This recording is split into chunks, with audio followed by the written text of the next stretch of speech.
Hello. According to everybody else here, I've reached puberty for a second time. I I just top it off too. I got a new pop filter on my microphone, so hopefully there's no crackling this time around because this thing's got 3 layers to it. It's like an onion and ogres. Enough with the Shrek reference. Let's get started. I didn't even make any other Shrek references earlier. This was the first one today. What are you talking about?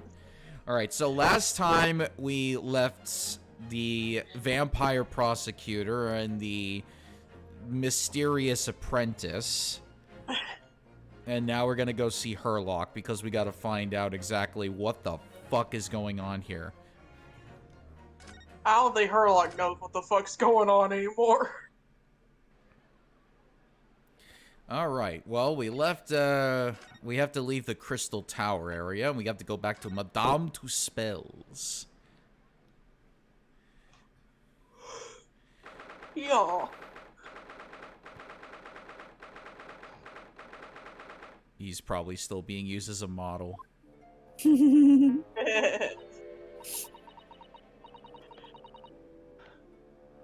Oh my, no wonder it's called the House of Horrors. Yeah, I if didn't say Sherlock horrors. thinking I would do call it that. It's like to turn on my heels and go straight home via the confectionery. Being scared makes you crave sweets? I can understand that. But you know, something about that waxwork over there. It looks exactly like Mr. Sholmes down to the very last detail. Aha! Can I do some kicking? Oh. What is it? Just not right in the crotch, whatever you do. Not in the crotch. Iris already did that, and then I've been hurting for the past 2 days. I'm sure you can't have any more babies. Any baby. Wait, what do you mean more? Are you saying that there's little Herlock Juniors going around everywhere? Yeah. Oh, sorry. I think you'll find that's the temporary waxwork himself. Ooh, I love the outfit. The friend of my dedicated employee. Oh, right, Circus. You haven't met Madame Tuspel's yet. Well, this is her.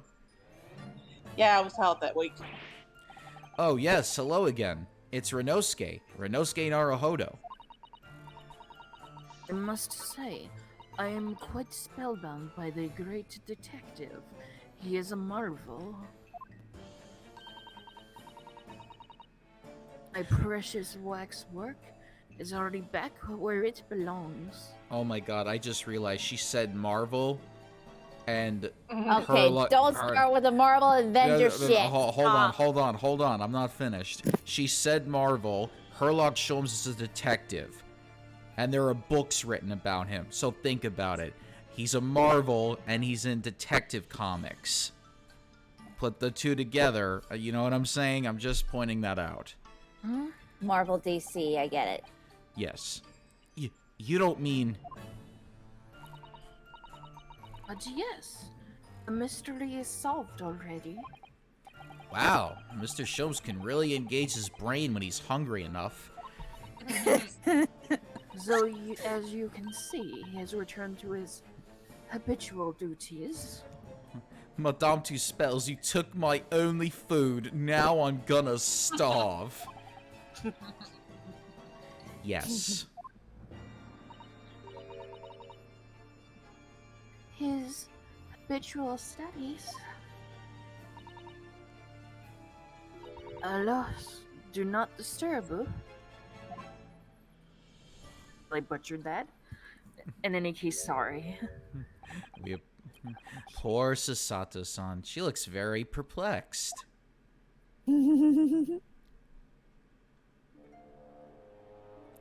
Well, it looks like we're gonna have to do some kicking. Do some kicking?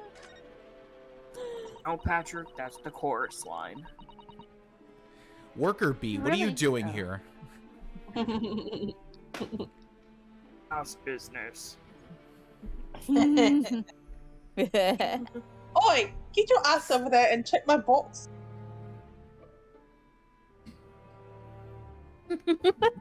Sorry, it just didn't know whether to. Never mind. I really do need to speak with Mr. Sholmes, and I am longing to say hello again. But where is he?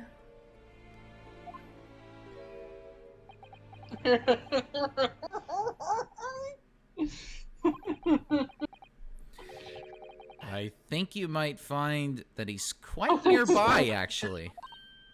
And doing the hustle. Oh. Wait, what did you... Indeed, my dear fellows, it is I. The world-famous great detective and waxwork, Herlock Sholmes.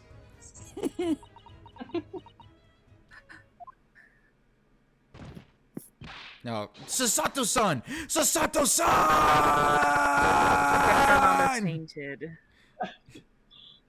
Ow. Did she just do the takedown on his ass? No, she had a senpai moment. My screen is flashing. Yay. My most humble apologies. I thought I'd died and gone to Eternal Paradise for a moment via London. My dear madam, allow me to make amends by offering you a tasty free deduction at some point. As long as it's not of questionable street food quality. I don't understand. Are you working as a waxwork here, Mr. Sholmes? Merely a secret identity, you understand, though the case is largely solved now. Largely solved? We're talking about the waxwork abduction, I presume? Indeed we are, my good fellow, as I predicted is as easy as proverbial pie. Though I confess, I'm yet to partake of a pie, proverbial or otherwise, or any food so far today for that matter. Oh god. Rumble, rumble, rumble. That stomach rumble echoed around the whole museum. So how did you manage to solve it so quickly? Ah, well, do remember I said it was largely solved. Anyway, I simply negotiated with the culprit. Are you familiar with the so-called telephone? Oh yes, it's a most modern invention, allowing you to hold a conversation with people far away. In Japan, not only the imperial capital and a handful of other cities are connected as yet.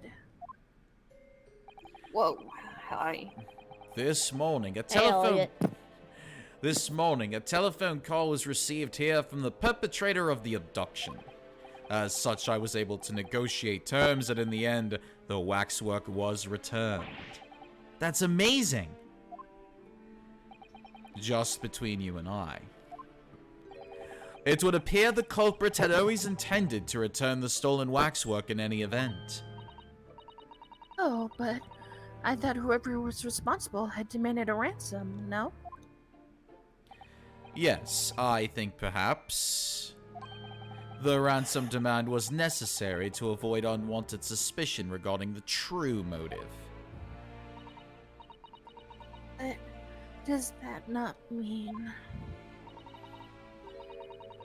your negotiating was entirely unnecessary?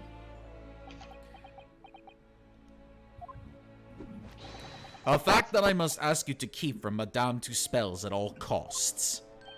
A hungry young Iris awaits my return to Baker Street, after all.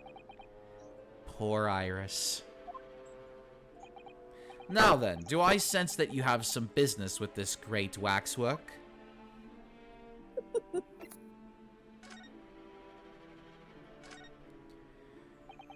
We're in the process of trying to track somebody down. Oh? Yes, a man by the name of Enoch Drebber.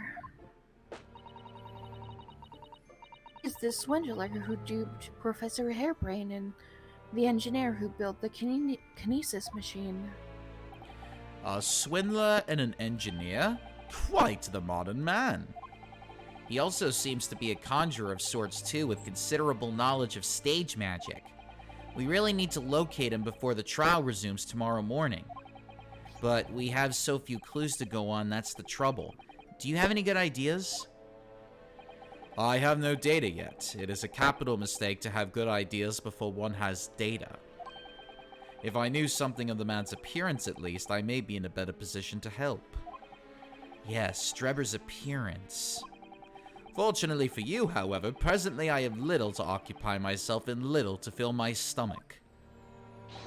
As soon as you find any clue, no matter how small, I should gladly give you my thoughts on it. Well, just in luck, we have a picture of him. Mr. Sholmes, would you cast your eyes over this photographic print? It's of Mr. Enoch Drebber. Face of the engineer we seek. Well, all Englishmen look broadly the same, of course. So, looking at the photograph won't be particularly instructive. Hmm? Are you alright, Mr. Sholmes? Ah, yes, forgive me. Very interesting, this. Very interesting indeed. What's wrong, Mr. Sholmes? You've turned quite pale all of a sudden.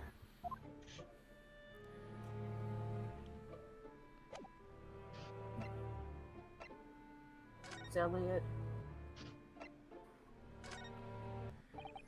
Mr. Sholmes, did you lie to us?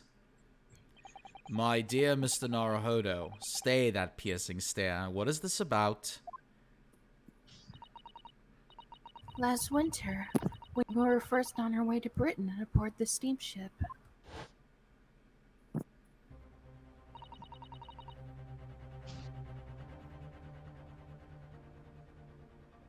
But your words were very clear.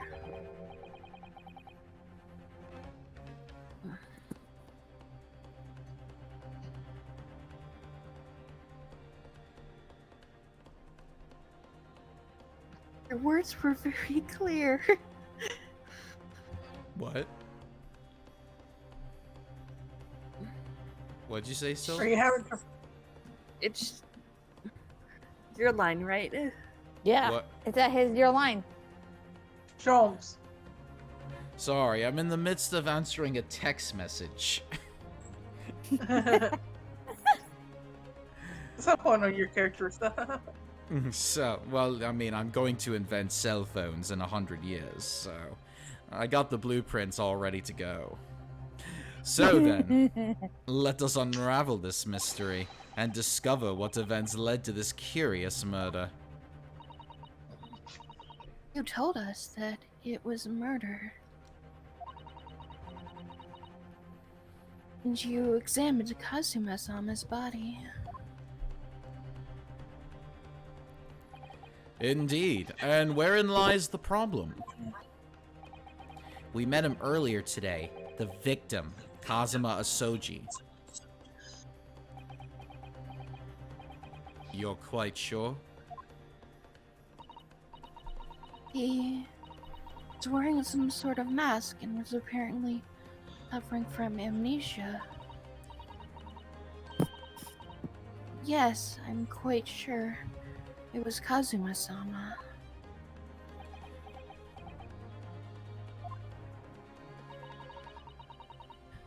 You must have known at the time, Mr. Sholmes. He isn't actually dead.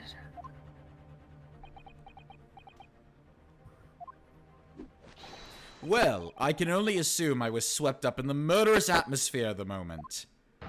But the fellow wasn't dead at all? Priceless. I don't suppose that performance would pass muster, would it, Mr. Naruhodo? I could believe that the crewman present at the time made a mistake, but not you, Mr. Sholmes. I will now tell you something of the first importance, my dear fellow. Great detectives are wont to lie. It will serve you well to remember that. Please, Mr. Sholmes. Tomorrow in court, you will find yourself on the threshold of a very great mystery. For now, I'm afraid that is all I can say. I have a suggestion, Mr. Naruhodo. Will you indulge me? Oh, well, what is it? As I explained to you when you arrived, the missing waxwork has been returned, and I personally reinstalled it in the exhibit from which it was taken, behind those thick curtains. Oh, yes, the Professor exhibit, isn't it? Would you like to see it for a mere 5 shillings? That's a special one-time only price, you understand. What? The opportunity won't come again, I might add. Wouldn't you like to see the fruits of my labor? No. Oh, well, we do have a rather pressing investigation to carry out. Perhaps we could postpone? The price is a very reasonable 5 shillings. I think you'll find it's well worth it. Are you being quite serious, Mr. Sholmes? Surely you need only look at my expression to ascertain if this is seriousness or silliness. I can never tell with you, that's the point. Very well, it couldn't hurt. Here's your 5 shillings. Gratefully received. So, the special exhibit awaits behind the curtain. I invite you to peruse it at your leisure.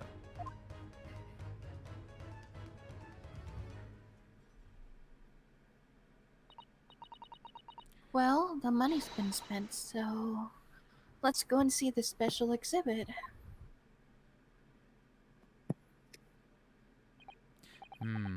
Through those heavy curtains at last.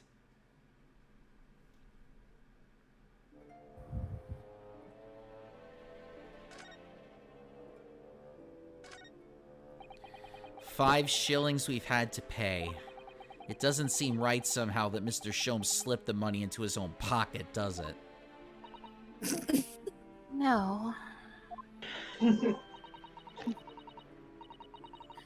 Oh, we could ask Gina to retrieve it for us, using her special skills. Pickpocketing police officers and diddling detectives. Is this what makes Britain great? Not to mention demagogue prosecutors taking the law into their own hands or chip-loving inspectors.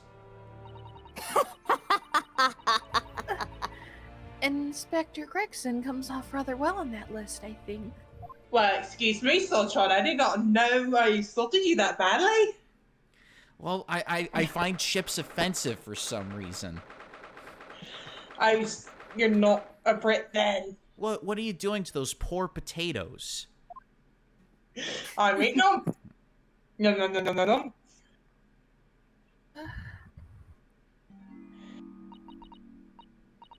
Oh dear, I felt a shiver run down my spine as soon as we walked in here. Mrs. Sato, I say we turn on our heels and go straight home via really big confectionery. We certainly can't do that. We've paid 5 shillings already. True. Actually, now I'm looking a little more closely. We've paid good money to see an exhibit that's clearly incomplete. The nerve of the great diddling detective is far more terrifying than anything else in this place. Damn, he's throwing shade. This must be what No, Mr. no, no. This must be what Mr. Sholmes meant when he said the case was largely solved. Be that as it may, Mr. Sholmes heavily implied there'd be a clue about the engineering here, didn't he? But where? Since we paid 5 shillings, let's do 5 shillings worth of investigation, shall we? Yes, we will get what we paid for. Is that fear or frustration that's making Sasato-san's voice tremble? I think she looks more pissed. Pissed off indeed.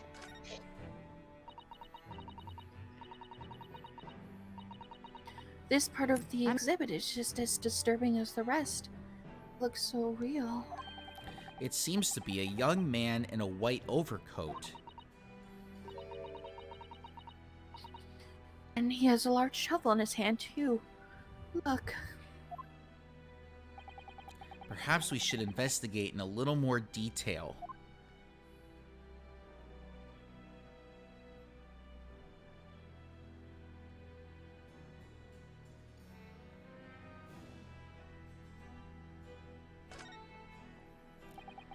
What's this here? Oh, this would appear to be a lens in the middle, so... I believe it's probably a camera. A camera? But it's so small! British technology is incredible, isn't it? I mean, what about Mr. Sholmes' skin prints? I think perhaps you should treat Mr. Sholmes' inventions as exceptions to the rule. But anyway, why would the man be in a graveyard at night with a camera? I wonder.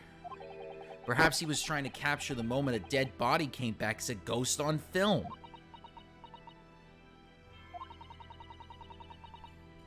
I'll just borrow this for a little while, I think.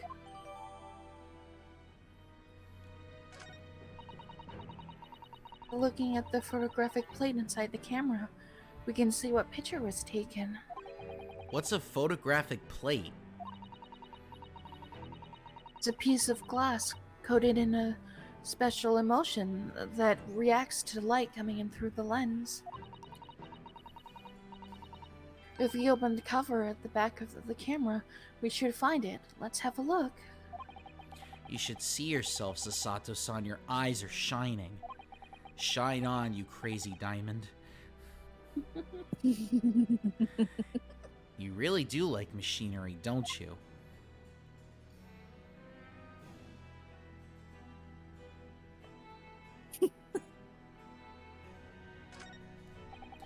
I can't see his face very well, can you? Perhaps if I just... Oh, do you think you should be manhandling the exhibits, Mr. Naruhodo? I'll put it back exactly as it was, don't worry.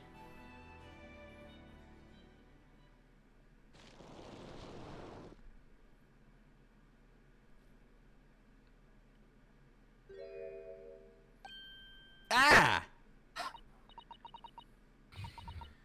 What on earth? How can... I don't believe it! A black monocle! Mr. Naruhodo, is it possible that this man is... Yes. It's Enoch Drebber. Color of his hair is different, but...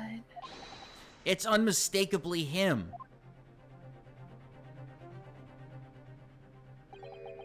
Indeed it is. Mr. Sholmes, this man is the subject of your present hunt, I believe? Yes, that's right. Just who is this man? Why is he here in this exhibit? And why does the convict behind him have no head? I have no head and I must scream. The head was missing when the model was returned by the thief who stole it. What a surprise. So then the case isn't yet solved, is it? Did I not say so myself? Largely solved were my words, I believe. But I must locate the missing head tout de suite, as Madame would say, or I'll be in grave trouble.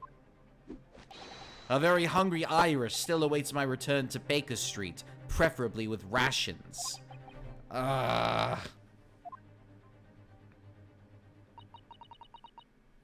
Do you know, though, something about this room is strange? Strange? What do you mean? Well, the displays in the House of Horrors are supposed to depict real events, are they not? Indeed they are, Mr. Sato. Do go on. And as terrifying as they are, the scenes in the other exhibits are believable. This one... This surely couldn't even really have happened, could it?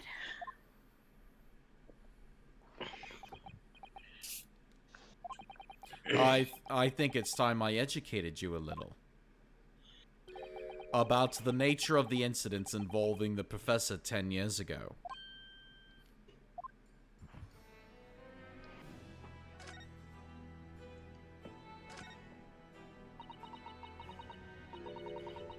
It must be the killer, the fiend known as the Professor.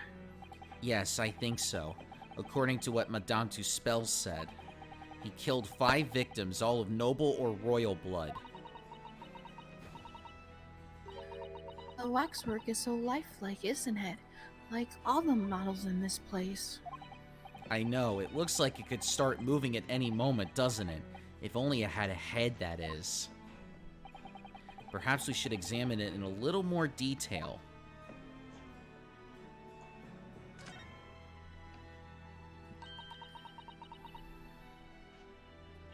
Oh, this is the condemned man. Yes, the so-called professor. Then perhaps...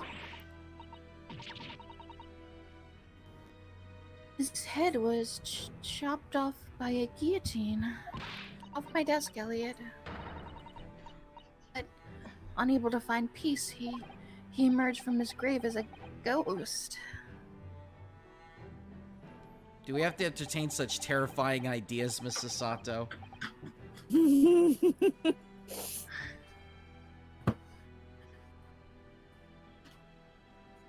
Anyway, I'm sure the model had a head once. There's a metal fitting for it, see? And perhaps Mr. Sholmes absent-mindedly forgot to reattach it. That's an extremely absent-minded detective you're describing, isn't it? Or perhaps the thief absent-mindedly forgot to include the head when he or she returned it to the museum? And that would be an extremely absent-minded thief. Could there have been some reason why only the head wasn't returned? Well, whatever the reason, it means we don't know what the face of the infamous professor looked like, do we? Oh. There's something caught just inside the convict's jacket here. It looks like a piece of broken glass, and quite a big piece, too. It's very thick, isn't it? About 5 times thicker than normal window glazing, I'd say. Where could such a thick piece of glass have come from, I wonder? Suppose it must have been made thick to increase its strength? But why? Well, perhaps... because the glass had to span a particularly wide area, such as a big building, for example. Ah, well, we've seen a large glass building recently, haven't we? And some of the glass was broken too.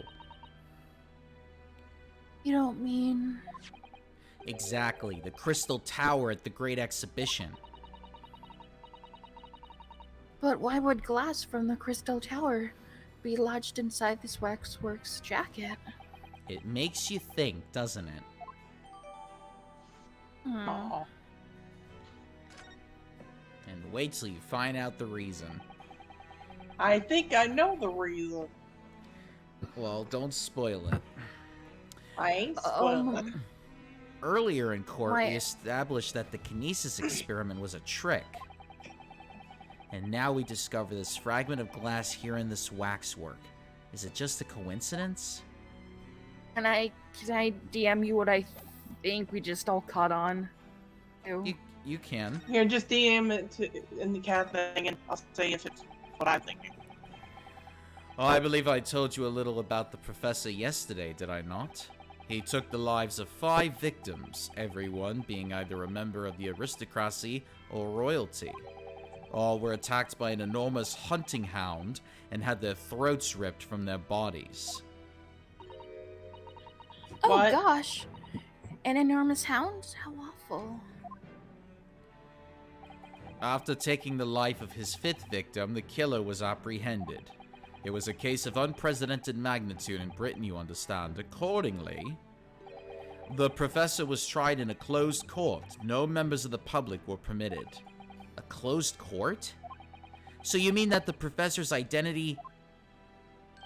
As you've surmised, my dear fellow, his identity was never made public. Naturally, he was found guilty and was summarily sentenced to death by hanging. He was buried in a grave at Lowgate Cemetery, which adjoins the rear of the prison where he had been held. However, that was not the end of the affair. Oh, And you're close, Sylph, you're close. The very night that he was buried, the convicted man came back to life. Came back to life?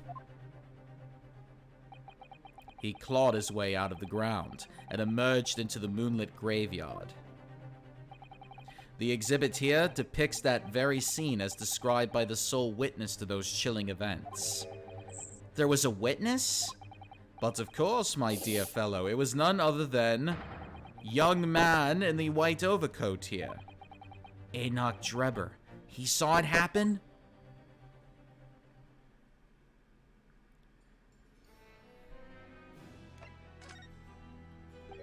So this is a waxwork model of Enoch Drebber.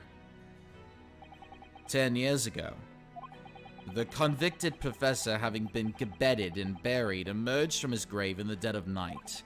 The sole witness to that unimaginable scene was this young man. From appearances, I would say he was about 20 years old. so horrifying. Scared out of his wits, the young Drebber ran to a nearby police station to report the incident. And the sheer terror of what he'd seen is said to have turned his hair white overnight. Yes, as shown in the photograph we have of him, his hair is completely white. For the following few days, the story of what he'd seen was on every front page in the capital. The public was frantic for every last detail about the killer who'd come back to life. As you've seen, an exhibit was even created here at Madame Tuspel's. Can quite understand why. Man's hair turned white, certainly. But what I don't understand is what Mr. Drebber was doing in the first place. In a lonely graveyard in the middle of the night. Yes, what was he up to?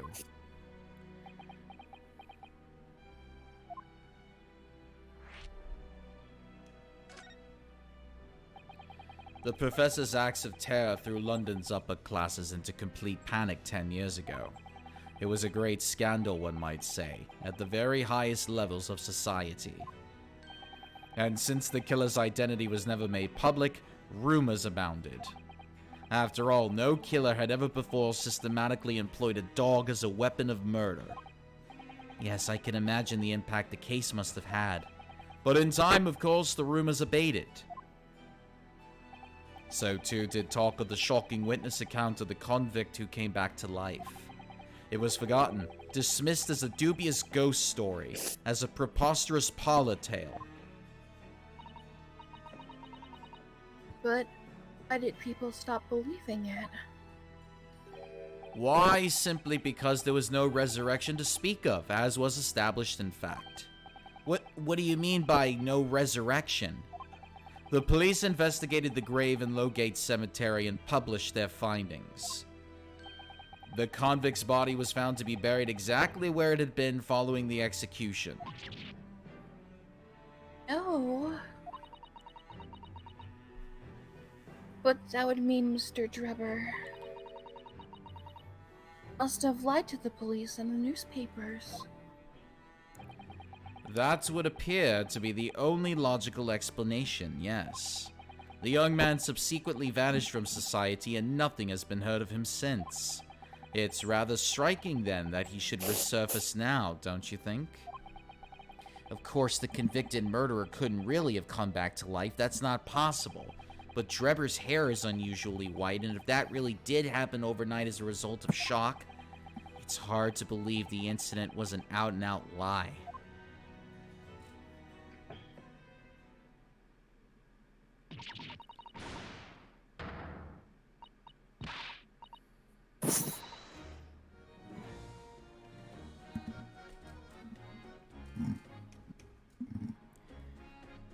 Mooney? Hey. What? Your Oh, turn. sorry. I got distracted. What's a bleeding Nora, Odo? What have you gone and done? Gina, what are you doing here? I asked Iris, and she said this is where y'all been. So we had been, so. Stop! Gina, that's allowed in the museum. Madame Two Spells will have you take a position as a waxwork if you're not careful. I think there might be a more pressing concern. I still on some flash powder left from 6 months ago, so. Stop! Alright, Gina, we understand, but please put down the gun. Hi, Even Frosty. And the dogs agree. Even the dog agrees. It was the little lady, Lola. Oh, that was Lola? Yeah, she barks more. I thought that was Frosty for a hot minute. Nah, he has a... Hard to describe, but his bark's different. Sorry, I got scared. You should try being the one on the other end of the barrel. So, what brings you here, Gina? What brings me in? What do you think? We found it. We found that Georgie Cove's workshop. What? You found Drebber's workshop? Oh, there's the good Yep. boy. Yep. Toby's nose took me straight there. Toby. The bulls and the others are in there over there now in the drag. So come on. Here's the address. I got the boss to write it out. Oh, thank you, Gina. We'll make our way there at once.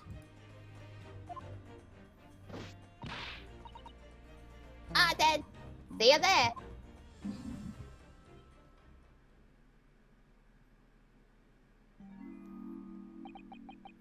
You go. Don't mind me. I'll just stay here, being still. What? Oh, I know my place in the exhibit over there. oh, come on, you little turd. Come along. You get your ass right back in that place, Mr. Sholmes.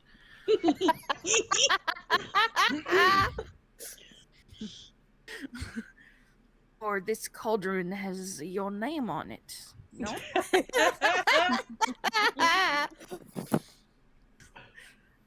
You know what the It's getting funny hot thing is? here, guys. It's getting hot in here, and no, I'm not just talking about summer. Too, I was gonna say that voice that I'm doing for her. When I played the Mystery Dungeon games, this the voice I gave to Sunflora. Yeah, so this cheerful, sunny flower, same voice. Okay, so Madame Tispels is a beautiful sun. It was actually, and for one point, is a sunflower Pokemon. Okay. Oh, dear, someone is feeling sorry for himself. Let's go, Mr. Sholmes. You're coming. Your words are... Your words hearten me, I must say, but if I were to shirk my duties here, Madame would have me pay monetary recompense and Iris's dinner plate would be empty once more. Forget that! I'll pay for everything! Holy shit.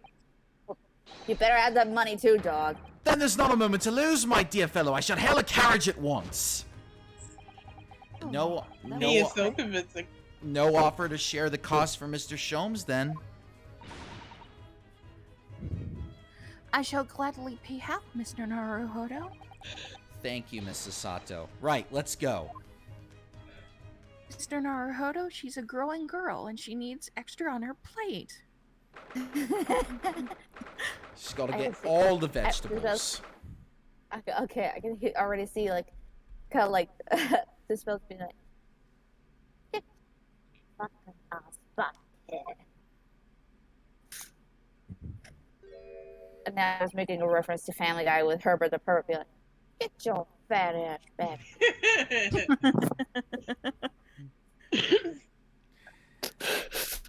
That looks like... Oh, it's another super high voltage instantaneous kinesis machine. Indeed, it would appear so, though only a prototype, naturally. So you got it then. Ina, well done for finding this place. And in such little time. You've really worked miracles. It's Toby here, who is the miracle worker. He would have had to be given tweets. Woof. Oh, I thought you lot would show up before long. Hello, Inspector. That's one knitted brow. He looks like he's eating a lemon, not a bag of fish and chips. So, Inspector, is there any sign of the engineer? Sadly not. We didn't find a soul in here. Oh, what a shame. Well, thank you for letting us know. It's me! Sorry. It was me, Austin!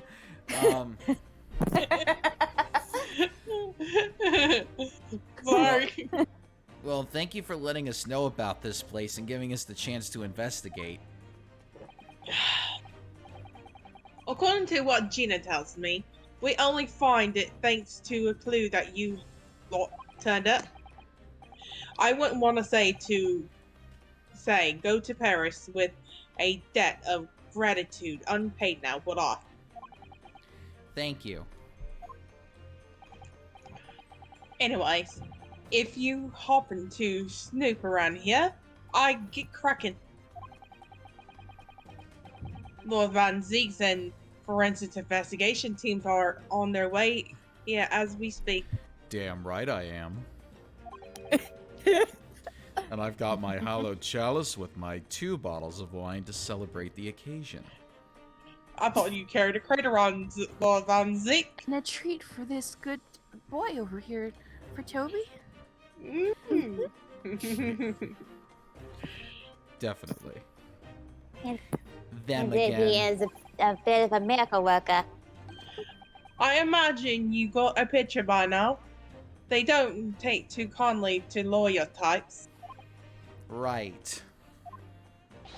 So then, my dear fellow, let's turn this place upside down whilst we have the chance. And you, Sholmes. Pardon?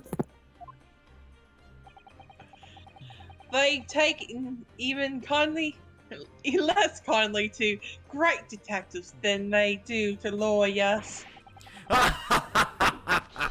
Very droll, Gregson. Very droll. But you may I was consider like me. that, yeah. But you may consider me nothing more than an inconspicuous waxwork model. Right then. Let's see what we can find in here.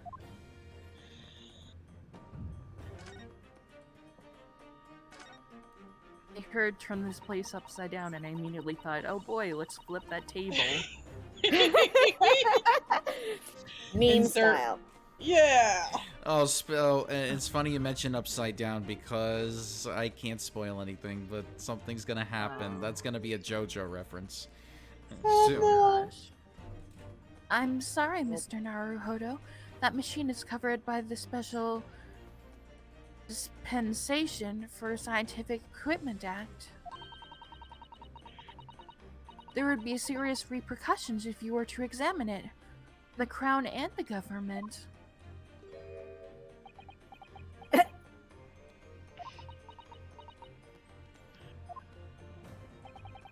Well, those two don't seem to be holding back. It's quite hollow inside. No working parts or devices of deception to be seen, my dear fellow. No loose change dropped on the floor for nothing. Not even a bone for Toby here, my dear fella. British people are very much ruled by their own ideals, aren't they? I think that's just these two, Mrs. Sato.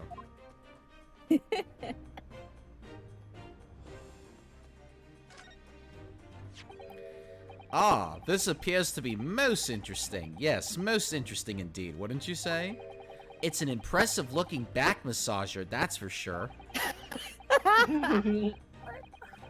I've no doubt that if you hit your shoulders a few times with that, your aches and pains would soon go away.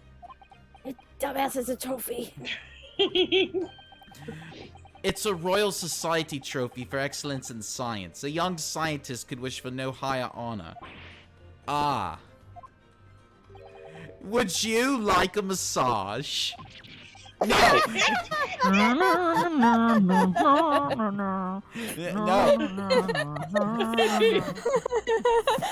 Oh yeah. Wait for I'd rather get a massage by Lord Venzi. It's like, you very much. Hey. At least I Okay, come just with gonna- Oh, hey, for anybody who's checking this out, happy Friday. Happy Pride Pride! Did somebody say massage?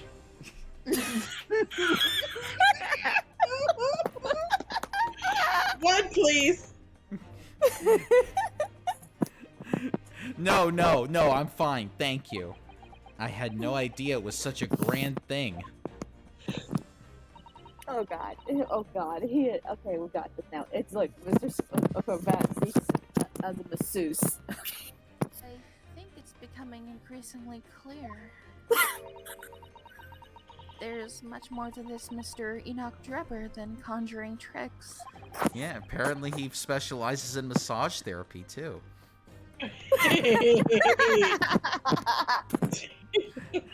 I couldn't agree more, my dear madam. And how about you, Mr. Naruhodo? Wouldn't you like to take it with you? For your tired shoulders, of course. We're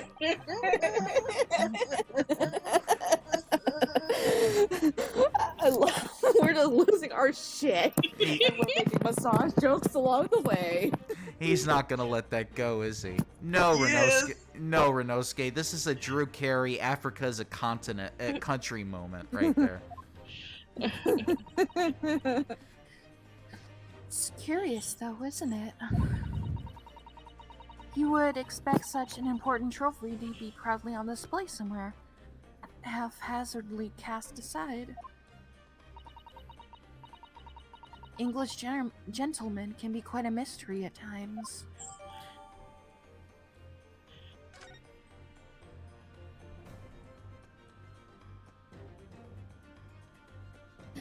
Oh.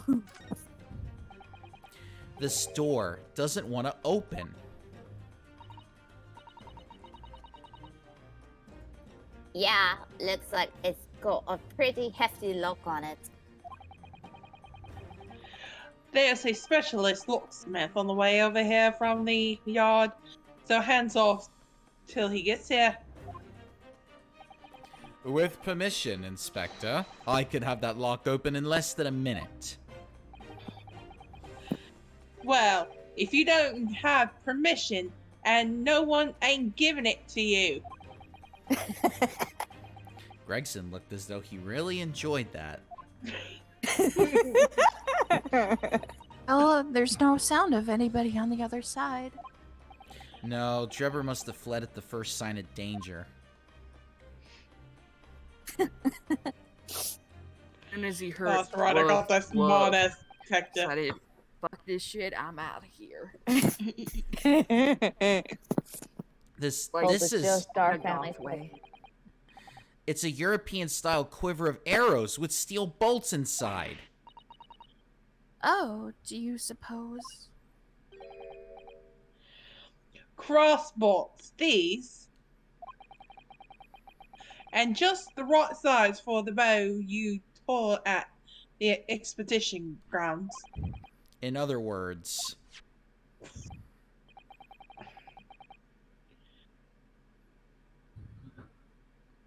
Yep. That's more evidence to support your theory. It goes to show that Drebber was the one pulling the strings behind the scenes of the whole scheme.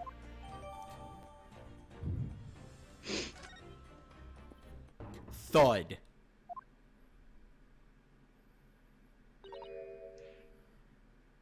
Oh. Is something wrong, Mrs. Sato? Oh, I thought I heard a noise. Must far side of the door. Oh, Gina, did you hear it too? Yeah, I did it all. What directed, Toby? Woof, Aw. woof. Right! Mind the grease! Speak for yourself. Thud, thud, thud. Whoever is in there, up and up! This is Scotland Yard! Dot, dot, dot, dot, dot. Clomp, clomp, clomp, clomp. Squeak! Clunk. What the hell is going on over there? Is fucking Tom and Jerry in there or what? Oh my, someone is in there. Oh, my voice squeaked. Someone is in there. This rotten bleeding lock! My dear Gregson, as I said only minutes ago. You gonna kick the door? If only if it were countenanced, I could unlock that door in less than a minute. FBI, open up. FBI, open up. Fine. I'll take the rap for it. Just get us through the... Well, fuck me. Click. There, you may enter at will. You've confused minutes with seconds, I think. Time is of the essence, I feel. What are we waiting for? Nothing for it. I suppose this is an emergency. There's a strong possibility that beyond that door is the engineer you all seek. Be prepared for action, my dear fellow. Yes! Yeah, it sounds like we're going into a battle. Yeah, Yeah. we're about like, boom. Oh. What? What the frick? The fuck? What's happened in here? So there are footprints. Why is everything upside down?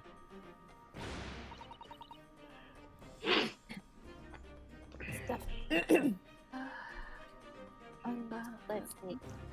Bats! Dang! No one in here after all.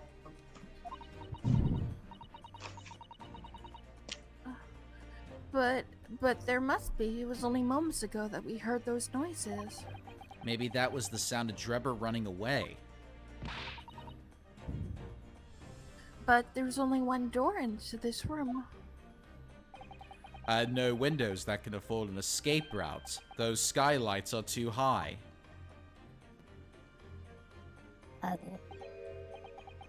What's that up there? Are they footprints on the ceiling?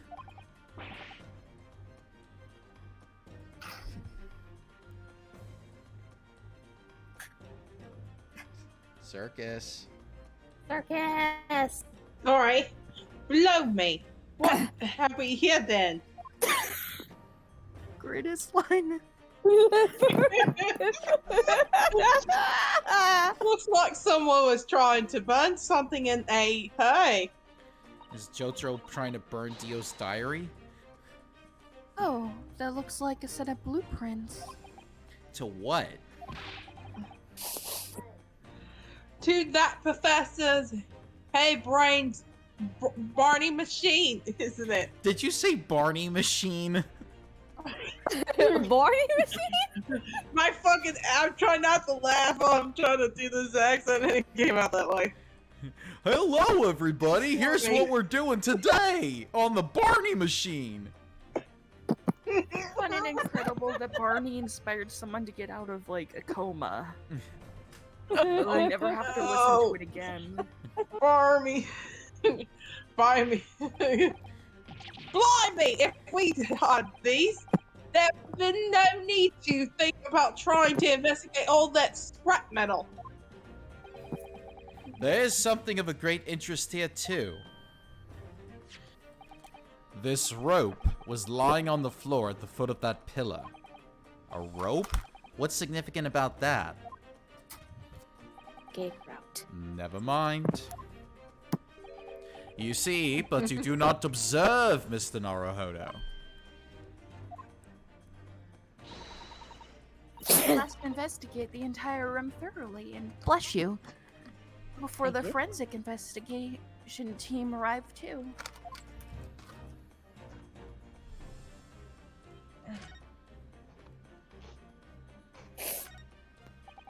Mr. Sholmes, have you found something?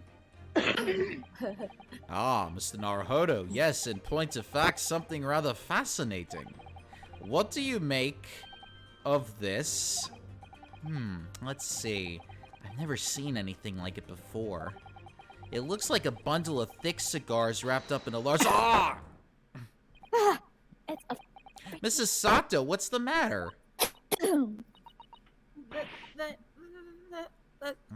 That's surely that's time bomb, isn't it? What? What did you say? time bomb. Sorry, but... What is a time bomb exactly? Eh? You truly are one of a kind, Mr. Naruhodo. I won't take that as a compliment. Ha! You don't know for do ya, Oda? You haven't got a clue what it is either, have you, Gina? I invite you to consult a dictionary later, Mr. Naruhodo. But this particular specimen is no time bomb, though I confess it has a very similar appearance. Oh, Freaking dynamite. well, thank goodness, but then what is it?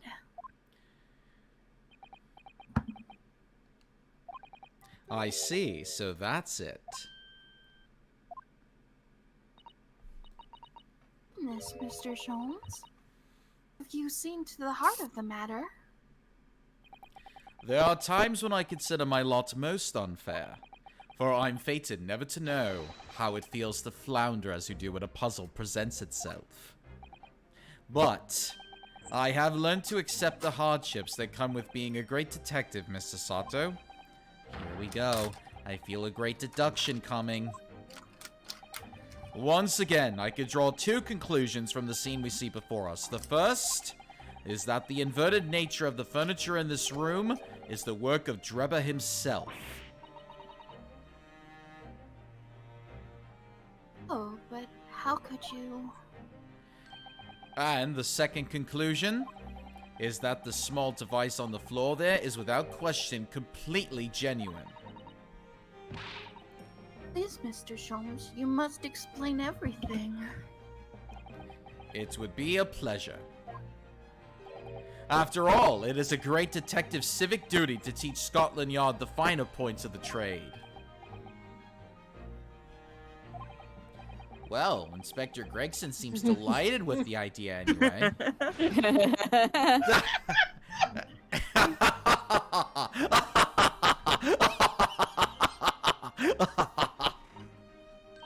Okay, hold on a sec. You know that part of the logo for like that really sour candy? Mm-hmm. That's what he looked like for a moment there. There you go. Expressions. Brad, what do you call them? The little orb things that are like incredibly sour. Lemon heads? Yes, lemon heads. Thank you. Are you thinking about? I thought you were thinking of warheads for a minute.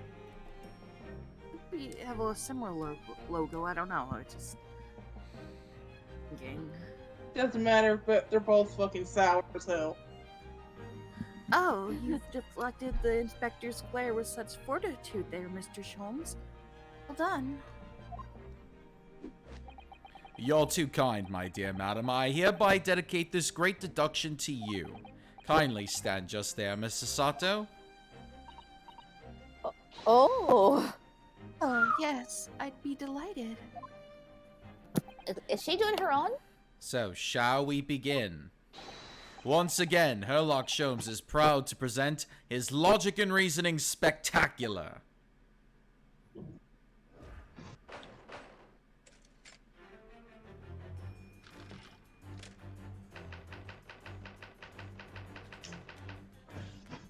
Oh, okay. It wasn't Lemonhead. It's plain to see that this room is in complete disarray. The bed, the table and chairs, the lamp, everything is upside down. Almost as if every item in the room had until recently been happily positioned on the ceiling, before falling straight down onto the floor.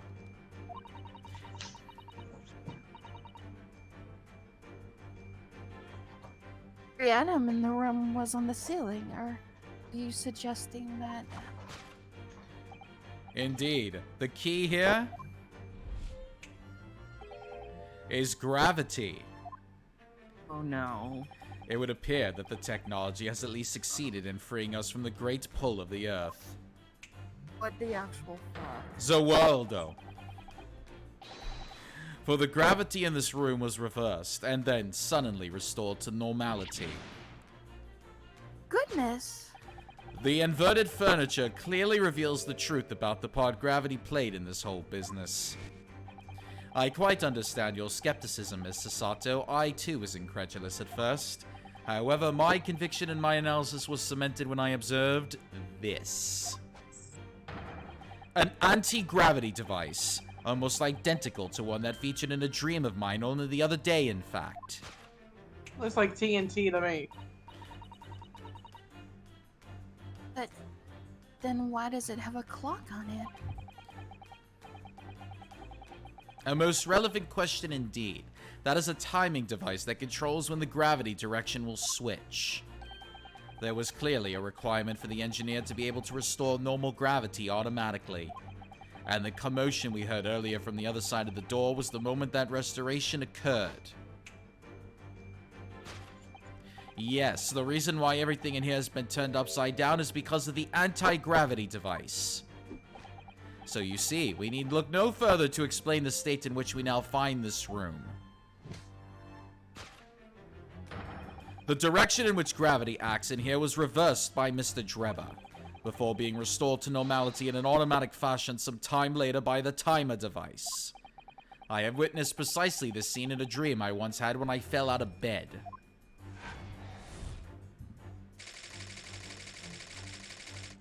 Oh, so you're the old man from that song.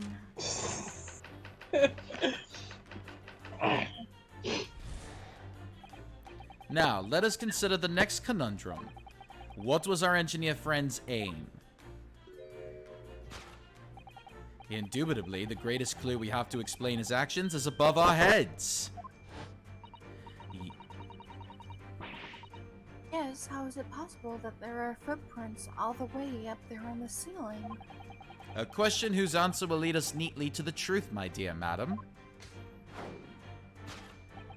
The reason there are footprints on the ceiling is because of the nearby skylight. Of course, Drebber's aim was singular, to escape. However, there is but one way into this room, accepting the skylight, that is. The world. By inverting the gravity in here, Drebber was able to fall conveniently to the ceiling and make his escape via the otherwise inaccessible skylight, leaving those footprints behind on the way. The ceiling in here is very high, Mr. Sholmes. If the gravity reversal was sudden, wouldn't Mr. Drebber have fallen up to the ceiling rather violently? Falling up is both scientifically and philosophically a rather interesting concept, I feel. But the man was cornered with nowhere to run, so escape through the skylight was his only option. You may recall that I found this in the room earlier, which I believe offers a solution. Oh, the rope. To reach the intended destination, what better tool than this rope? By anchoring one end to the wall, the man was able to lower himself safely to the ceiling. Which explains how Drebber was able to escape this room before our arrival. He reversed the pull of gravity and fled via the skylight.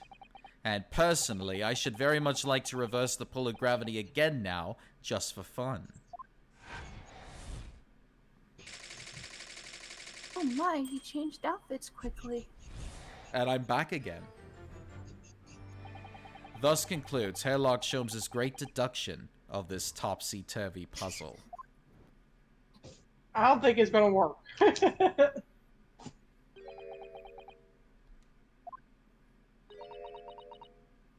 It's more like one of those funhouse mirror rooms. She's completely spellbound. Mr. Sholmes, there's just one thing that troubles me. I would expect nothing less. You're destined to be troubled by just one thing for the rest of your life. The thing is such a thing actually possible? An anti-gravity device, I mean.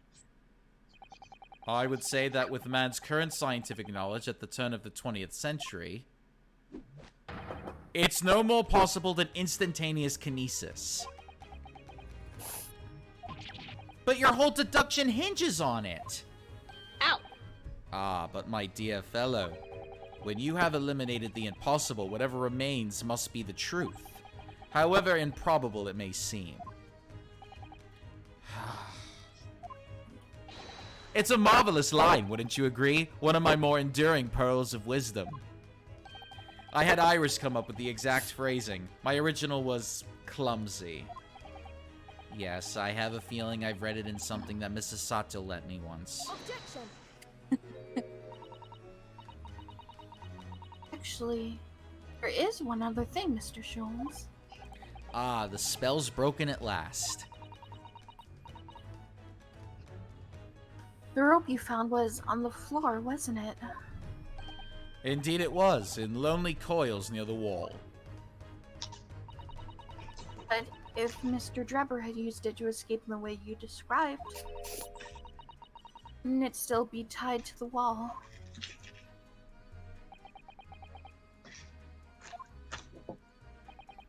Mysteries inevitably unravel in the end, as I think you'll find do ropes. And as evidence of such, you need only look at the mystery we faced in this room, now skillfully unraveled. That argument is as circular as the coils of rope. I think perhaps we might need to give Mr. Sholmes the usual little helping hand. I'm sure with some minor corrections, the great detective's great deduction will lead us to the truth. Yes, you're right. My cat is looking at a bug behind the window. And we must do it quickly before Enoch Drebber gets too far away. If you're ready, then let us resume. Herlock Sholmes' Logic and Reasoning Spectacular. Sweet whoa. Or Course Correction.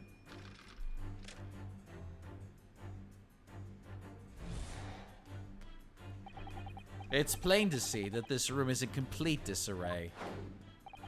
The bed, the table and chairs, the lamp, everything is upside down. Almost as if every item in the room had until recently been happily positioned on the ceiling, before falling straight down onto the floor. Every item in the room was on the ceiling. Are you suggesting that? Gosh, you're gonna do it again. So, Worldo, indeed, the key here is gravity. It would appear that the technology has at last succeeded in freeing us from the great pull of the Earth. For the gravity in this room was reversed and then suddenly restored to normality. The inverted furniture clearly reveals the truth about the part gravity played in this whole business.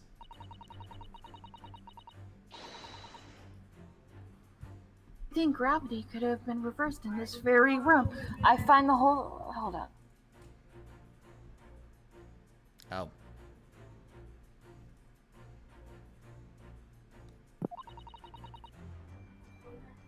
Sorry, I had to keep the mic for a second. No, it's alright. I have to leave in about 25 minutes. Okay, well, we should be done by then. Alright. Only Mr. Sholmes could conceive of such an explanation. But the man himself admitted it was a scientific impossibility, so... Yes, you're quite right. We must completely discount the idea at once. Ooh, that's unusually merciless of you, Mrs. Sato. You have eliminated the impossible. Whatever remains must be the truth. The great detective himself said so, didn't he? While refusing to part with his dreams of anti-gravity devices. Yes, I suppose so. Well, let's see if examining this topsy-turvy scene a little more closely reveals some proof that shows exactly what the gravity in this room was or wasn't doing.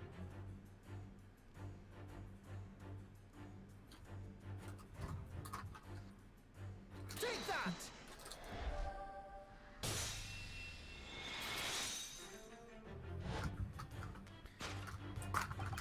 The upright vase clearly reveals the truth about the part gravity played in this whole business.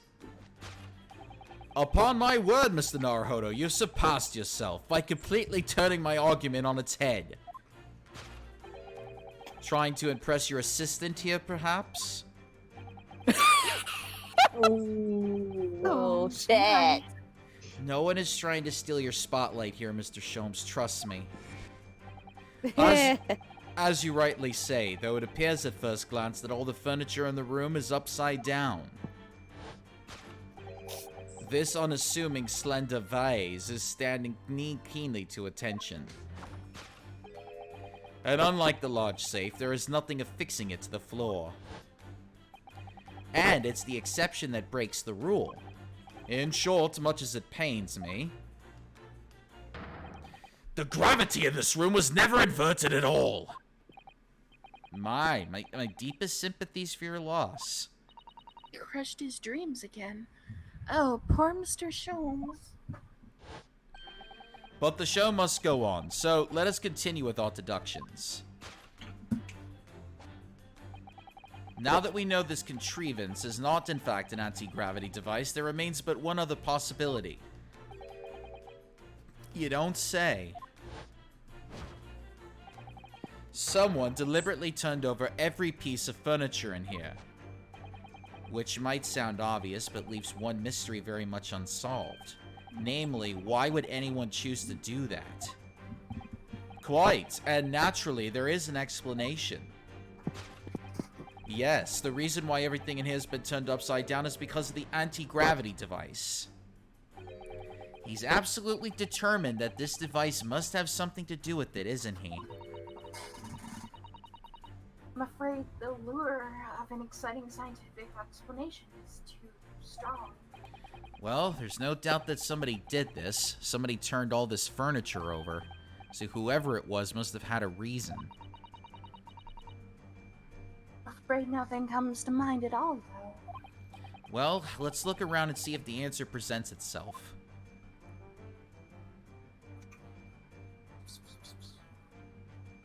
Take that!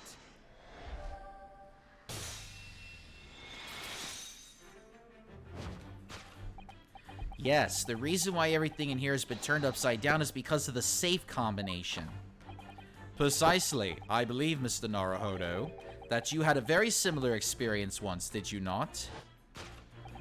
Yes, last year, when I bought a lottery ticket and noted the ticket number down on the inside cover of a book just in case. That's it. For people are forgetful souls at heart and always make a written notes of important information. Keeping the ticket itself safe would be more sensible, I think.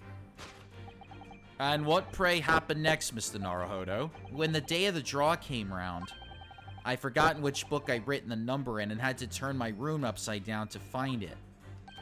That's it! For people are forgetful souls at heart and always forget where they've noted things down. Not if you always note things in the same place. I actually won the second prize, you know. But I couldn't remember which magazine I slipped the ticket into, so I had to thank you, Mr. Naruhodo, but I believe I proved my point now. God damn it. Which is that a very similar scenario is clearly unfolded in this room. Finding himself requiring access to the safe, the occupant of this room needed the combination code. He remembered that he'd written it on the underside of a piece of furniture, but forgot which one, leading to the state in which we now find the room. Yes, Mr. Dreva overturned all the furniture in here in a desperate hurry to locate the combination code that would unlock the safe.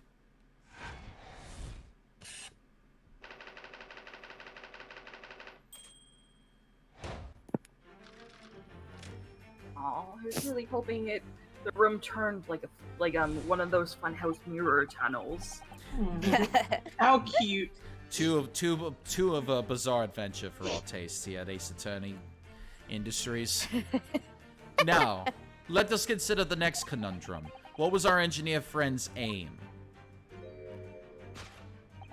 Indubitably, the greatest clue we have to explain his actions is above our heads.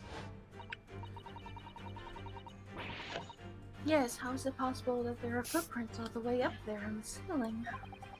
A question whose answer will lead us neatly to the truth, my dear madam. The reason there are footprints on the ceiling is because of the nearby skylight.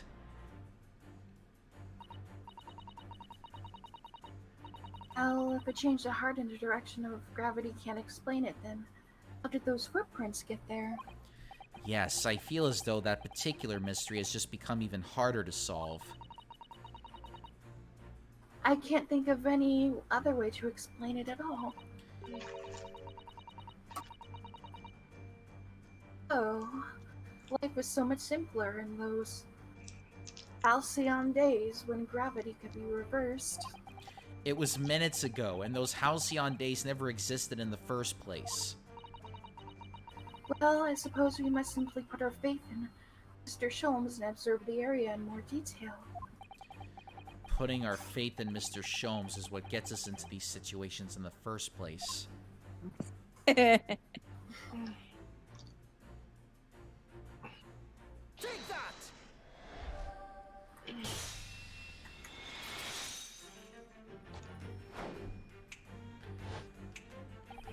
The reason there are footprints on the ceiling is because of the nearby shoe.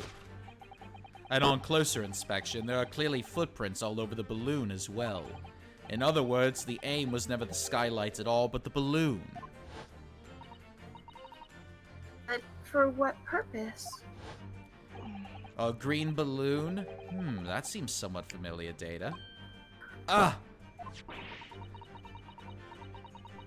It was a piece of a green balloon's envelope that Mr. Naruhodo and ours found at the scene. And inside the green balloon that Mr. Gotts claims he saw above the stage when the incident occurred was the second birdcage, the crux of the whole instantaneous kinesis deception. So, you mean to say? If we assume the balloon in here is a model of the one used on the day, there's a strong possibility something may be concealed inside it. Something our absconder was desperate to retrieve before making a hasty getaway. But the balloon's out of reach. Hence why he resorted to a projectile, namely the shoe. Most probably, Drebber intended to tear a hole in the envelope by assailing it with the shoe. However, his efforts were thwarted when the shoe itself became a prisoner of those lofty heights. Oh dear, we desperately need to examine that balloon. If only there was some way we could see inside. Come on, Gina, get your gun. You may recall that I found this in the room earlier, which I believe offers a solution. Oh, the rope? To reach the intended destination, what better tool than this rope? Mr. Sholmes has managed to bring the deduction back to the rope. All Sorry right. for confusing you there, Mooney. Thought I confused you there for a moment. Think about the whole getting you guys. Yippee Alright, I have to admit, that was clever. So we just throw the rope up to the balloon and then pull it down to us on the ground? It is much easier said than done, I feel. Could take us a very long time as well. True. Perhaps we need a more surefire method. In fact, we already have one, of course, don't we? Come on, shoot it down, please. Take that! Crossbow time. Oh, we still have the crossbow, I forgot. To reach the intended destination, what better tool than this crossbow? That was found at the scene, in fact. And in all likelihood belongs to Mr. Trevor. If the man had only brought it away with him that day, he could have avoided losing a shoe at such a critical time as this.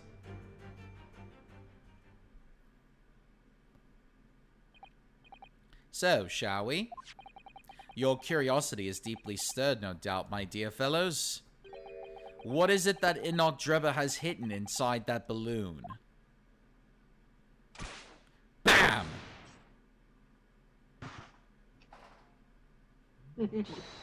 Oh, What the? A waxwork? Indeed There it is. is, boys. A waxwork head inside a metal mask. A mask that is shut tight and fastened with a strong and quite impenetrable lock. So we can't see the face inside, that means. just a moment, this is the head of a waxwork model. Does that mean... Oh goodness. I see you've joined the dots, Mr. Sato. Excellent. Ah, of course! A headless waxwork model. The case of the abducted Madame Tuspel's model that you largely solved. It was only the head of the killer that was still missing. Indeed it was. But I believe Madame Tuspel's will now have to settle her sizable account with me. This, as you have now surmised, is the head of the infamous Professor. Yes. But why is it here? This conclusively confirms my suspicions. The man responsible for stealing the Professor from Madame Tuspel's and returning it, sans tête, earlier today, was none other than Enoch Drebber. This is incredible.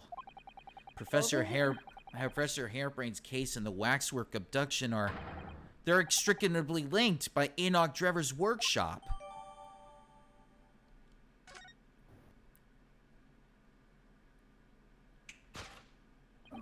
Well, it appears our logical pleasure cruise has come to an end, my dear fellows.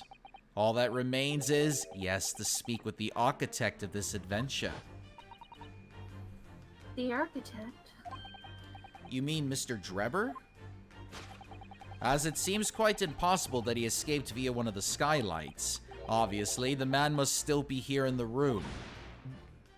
What? And his location should be abundantly clear. if you simply reflect on the journey we've made together during this deduction.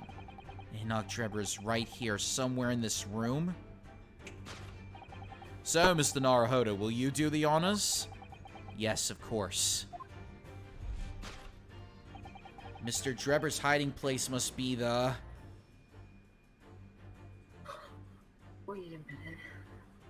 Roger. Never mind. Take that! I'm not going to this stuff. Before we gained access to this back room, we heard noises from in here. Which tells us that the engineer was still in the building at that point in time. He was in fact searching for the combination to a safe. And Prospertime made no attempt to right the furniture that he overturned in the process, from which we could deduce his search for the combination happened very recently indeed. In summary, Mr. Enoch Drebber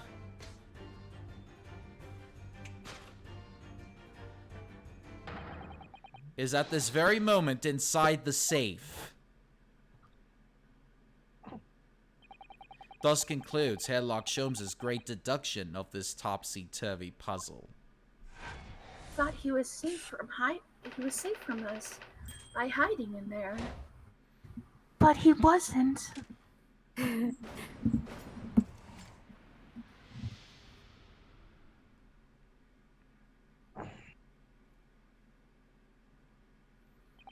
So, Mr. Naruhodo,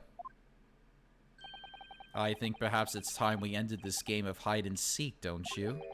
By opening the safe, you mean? What else? Let's see. The combination was 1... 432582. I knew that. Alright then, here it goes. Don't be a smartass then, Mr. Naruhodo. Oh. Could wish Mrs. Sato said that. You found me. Ow! Holy shit. Whoa! Hello, Neo. Holy Neo.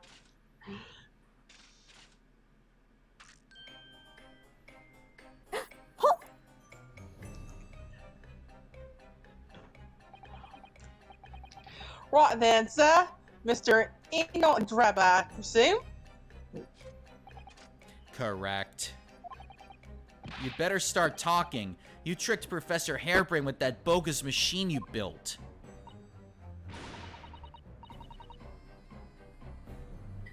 And you shall have to explain the theft of the waxwork from Madame Two Spells as well. Whilst I would be delighted to answer your many questions. Personally, I would advise that you deactivate my little parcel first. Deactivate? Parcel? I refer, of course, to the time bomb. I left it in a most prominent position.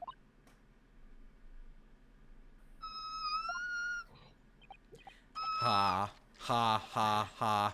I see. Stunned silence. You're all gearing up to die with me then? Oh.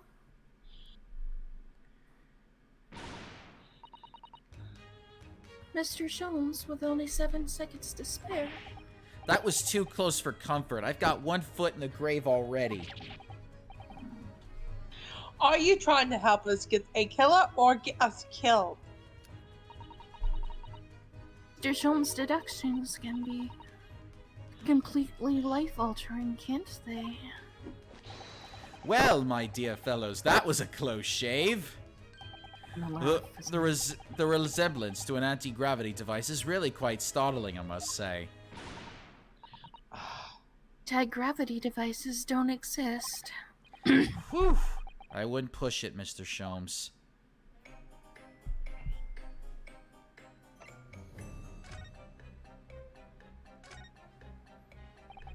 What on earth happened in here?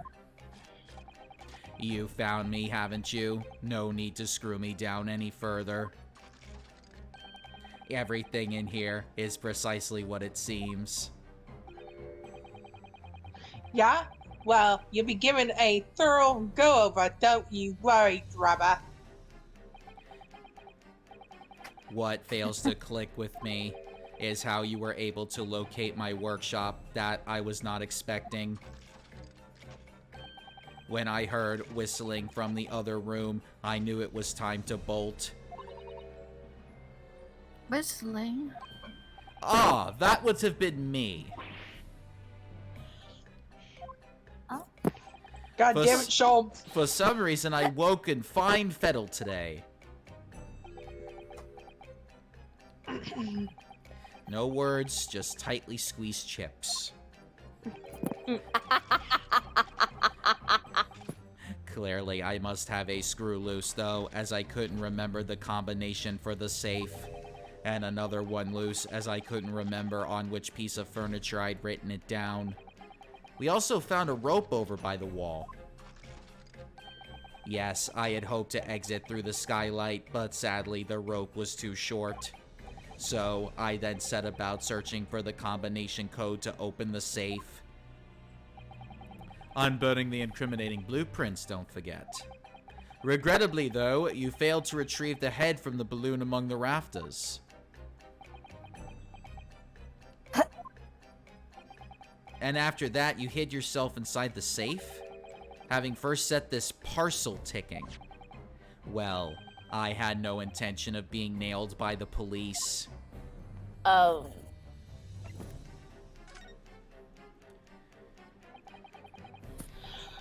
Got a death wish, have ya? Hiding right beside the ticking time bomb. Please, why do you suppose I chose to hide inside the safe? It's no ordinary safe. It's specially designed. A dynamite explosion wouldn't leave a scratch on it. So, in fact, the safe was the only safe place. Precisely. You made that pun. Mm, Once you climbed inside, you wouldn't have been able to get out again. I invite you to look more closely. The safe is fitted with a handle on the inside to allow the door to be unlocked from within. Ah, so it is! I had always intended to blow this place to smithers in any case. I just wasn't expecting uninvited guests to come along and screw up my plans. do you mean to say you were planning to blow us all up? No, that was unforeseen. What do you mean?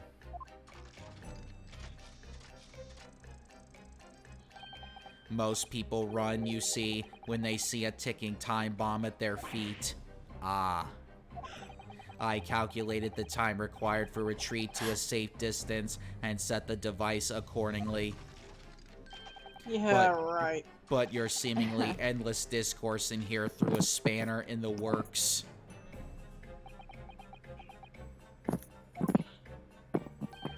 Is something wrong, Gregson? Do I have something on my face besides the usual eyes, ears, nose, and mouth? Yeah, math. I think we have a fairly good idea of what's been going on here now. But what about the 2 incidents you've evidently been involved in recently? Professor Harebrain's instantaneous kinesis experiment at the Great Exhibition, and the waxwork model you stole, which this head belongs to. That's no ordinary head, you know. That's the head of the professor. Clad in a mask with a lock so strong, I'm unable to open it safely to reveal the killer's identity. I've been considering carrying it around as protection. After all... Whoa. That's Oh. enough. Ooh. What's going on here, Gregson? I'm sure you're aware that I have sole jurisdiction to investigate here. Yes, well. Dr. Scythe again. So the forensic investigation team are here. You know full well this engineer is a key witness. Why are you allowing this lawyer access to him? If Lord Strongheart knew of this, you'd be finished.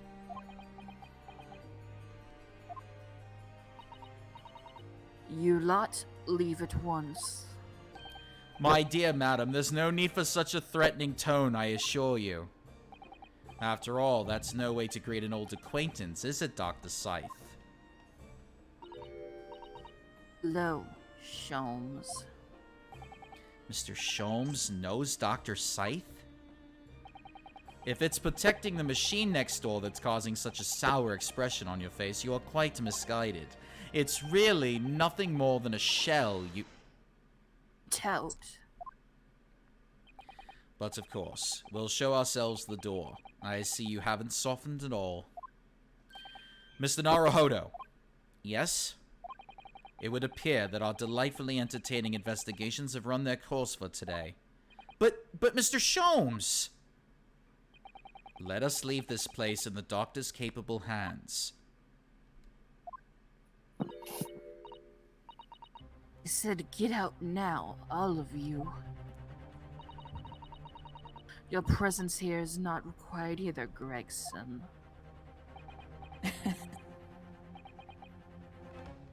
Understood. But I'll say one thing before I head off. If it wasn't for this lawyer and his companions, we'd never have found this place, and the whole workshop could have been blown to... And there was a time bomb set in here for that lot disarmed. Inspector.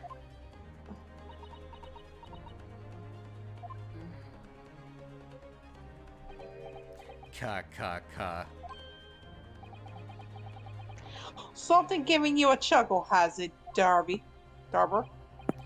Ah, so sorry. Didn't mean to offend. You're quite right, of course.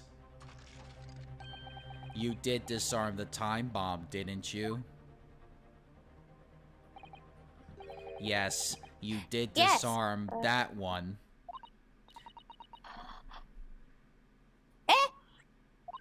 What the? That one? Yeah.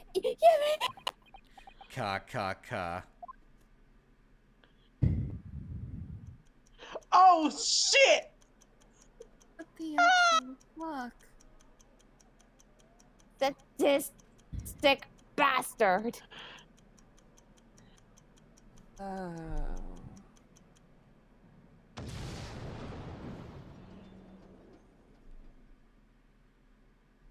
Gonna get a deep beach. It was an hour later that we heard the news of the enormous explosion that ripped through the experimentation stage at the Great Exhibition. Professor Harebrain's invention and all its secrets were blown away forever. What the actual hell? Well, that's one way to do a cliffhanger. Yeah.